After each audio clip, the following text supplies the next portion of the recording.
నమస్కారం. ఓం గం గణపతయే నమః. స్వర్ణలక్ష్మీ నమస్తే అస్తు. పరబ్రహ్మ స్వరూపిణి రాజ్యం దేహి ధనం దేహి సర్వకామాంచ దేహి మే.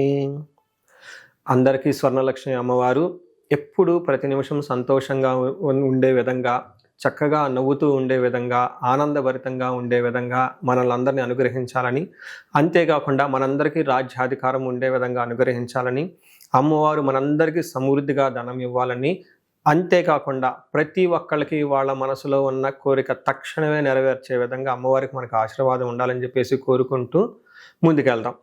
ఈరోజు మనం చెప్పుకోబోయే విషయం ఏంటంటే, కుజుడు వచ్చేటప్పటికి మిథున రాశిలో ప్రవేశిస్తున్నాడు. ఆగస్టు 2వ తారీఖు నుంచి సెప్టెంబర్ 18th వరకు వాళ్ళు ఆ మిథున రాశిలోనే ఉండటం జరుగుతూ ఉంటుంది. తద్వారా 12 రాశుల వారికి చాలా విషయాల్లో అనేక రకాలైన మార్పులు చేర్పులు వచ్చే అవకాశం ఎక్కువగా ఉంటుంది. కొంతమంది అనుకూలంగా ఉంటుంది, కొంతమందికి వచ్చేటప్పుడు ప్రతికూలంగా ఉంటుంది, కొంతమందికి కొంచెం ఇబ్బంది పెట్టే విధంగా ఉంటుందని తెలుసుకోవాలి. కుజుడు వచ్చేటప్పటికి ధైర్యానికి, పరాక్రమానికి, హీరోయిజానికి సంబంధించిన గ్రహము. కుజుడు వచ్చేటప్పటికి ఎనర్జీ, స్ట్రెంగ్త్, ఇనిషియేటివ్ అనే పనికి ముందుకెళ్ళాలని దానికి సంబంధించిన గ్రహము. యంగర్ బ్రదర్స్ సిస్టర్స్ ఎవరుంటే వాళ్ళకి సంబంధించిన గ్రహము. అంతేకాకుండా మోస్ట్ ఇంపార్టెంట్, కుజుడును భూమి పుత్ర అంటారు. అంటే ల్యాండ్స్, ప్రాపర్టీస్, బిల్డింగ్, కన్స్ట్రక్షన్ వీటికి సంబంధించిన గ్రహం. కుజుడు వచ్చేటప్పటికి మిలిటరీ, పోలీస్, సైన్యాధ్యక్షుడు ఇలాంటి వాటికి సంబంధించి వెపన్స్కి సంబంధించిన గ్రహము. అలాగే కాకుండా కుజుడు వచ్చేటప్పటికి ఫైర్, హీట్, ఇంజనీరింగ్, టెక్నాలజీ, ఫోర్స్ని అప్లై చేసే ఇట్లాంటి పనులన్నిటి కూడా కుజుడికి సంబంధించిన గ్రహం. ఇలాంటి కుజుడు మిథున రాశిలో 45 రోజులు సుమారు ఉండటం వల్ల మిగతా 12 రాశుల వరకు ఎలా ఉందో మనం చూద్దాం. ముందుగా మనం మేషరాశి చూసుకుంటే, మేషరాశి వారికి 2వ ప్లేస్లో నుంచి 3వ స్థానంలోకి కుజుడు మారడం జరుగుతూ ఉంది. ఎప్పుడైతే ఇది 3వ స్థానానికి కుజుడు మారుతూ ఉన్నాడో, వీళ్ళకి సంబంధించిన ధైర్యానికి సంబంధించిన వ్యవహారాల్లో, వీళ్ళ సిబ్లింగ్స్కి సంబంధించిన వ్యవహారాల్లో, కమ్యూనికేషన్ మాట్లాడే విధానంలోనూ, తర్వాత రైటింగ్స్ అండ్ ఆర్ట్స్కి సంబంధించిన వ్యవహారాలలో, షార్ట్ జర్నీస్ చిన్న చిన్న జర్నీలు చేసే విషయంలోనూ, ఏదైనా విషయంలో చురుకుగా చొరవ తీసుకునే విషయాల్లో కుజుడు చాలా ప్రభావితాన్ని చూపిస్తాడని మీరు గమనించుకోవాలి. సో వీటితో పాటుగా కుజుడు వీళ్ళకి మేషరాశి వాళ్ళకి 3వ స్థానంలో గనక, జన్మరాశి నుంచి 3వ స్థానంలో ఉంటే కుజుడు ఏం జరుగుతుందని మన మహర్షులు సంస్కృతంలో చెప్పారండి.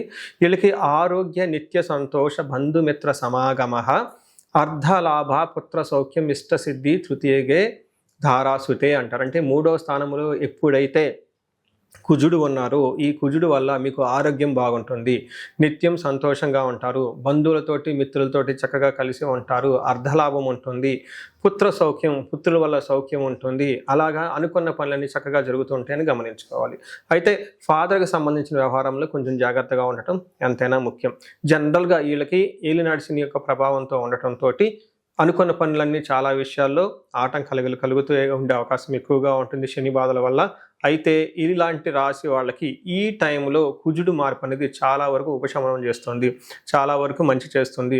ఇదొక మంచి అవకాశంగా మీరు భావించుకోవచ్చు. ముఖ్యంగా రియల్ ఎస్టేట్ వాళ్ళు ఎవరైతే ఉన్నారో వీళ్ళకి అనుకూలంగా ఉంటుంది.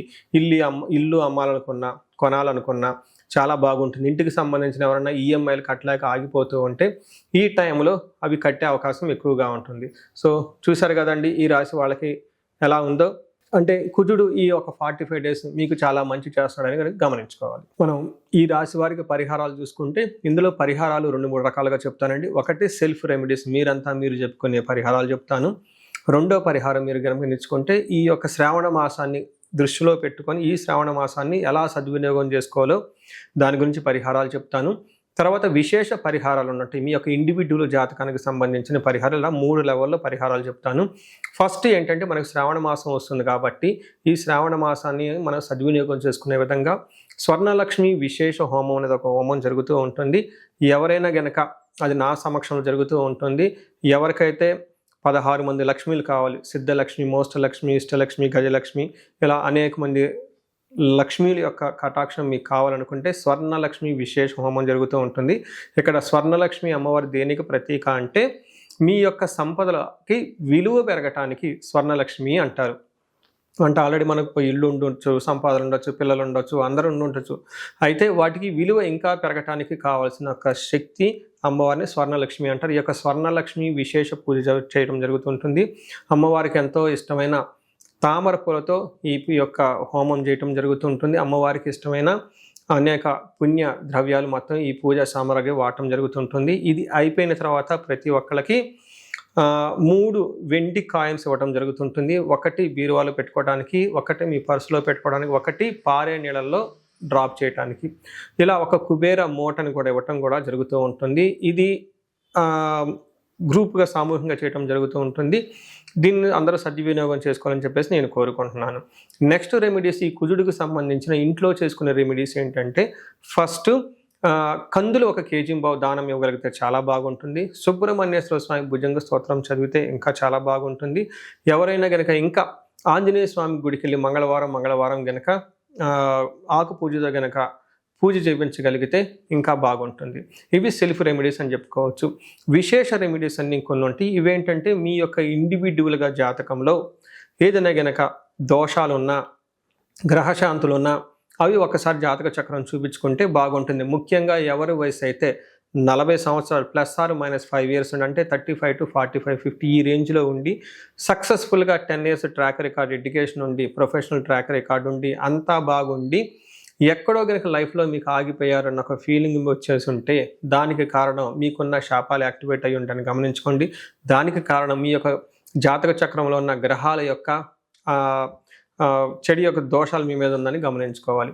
ఇలా మీకు అనిపిస్తే ఒక్కసారి ఇండివిడ్యువల్గా మీ యొక్క జాతక చక్రం చూపించుకొని తగు పరిహారాలు చేసుకోవాలని చెప్పేసి కోరుకుంటున్నాను. అందరూ ఇప్పుడు విధంగా స్వర్ణలక్ష్మి విశేష హోమంతో పాటు హెల్త్ బాగా లేకపోతే మృత్యుంజయ హోమము, ఆయుష హోమం చేయించుకోవటం, భార్యాభర్తలకు అన్యోన్య దాంపత్య పాశుపత హోమం చేయించుకోవటం, ఎలాంటి పరిష్కారాలను కానీ సరే రాహువుకి సంబంధించిన ఇలాంటివి ఉంటే చండీ హోమం చేయించుకోవటం చాలా ముఖ్యం అని చెప్పేసి నేను కోరుకుంటున్నాను. మీ అందరికీ అష్టైశ్వర్యాలు కలగాలని, భోగభాగ్యాలు కలగాలని చెప్పేసి నేను కోరుకుంటున్నాను. నమస్కారం.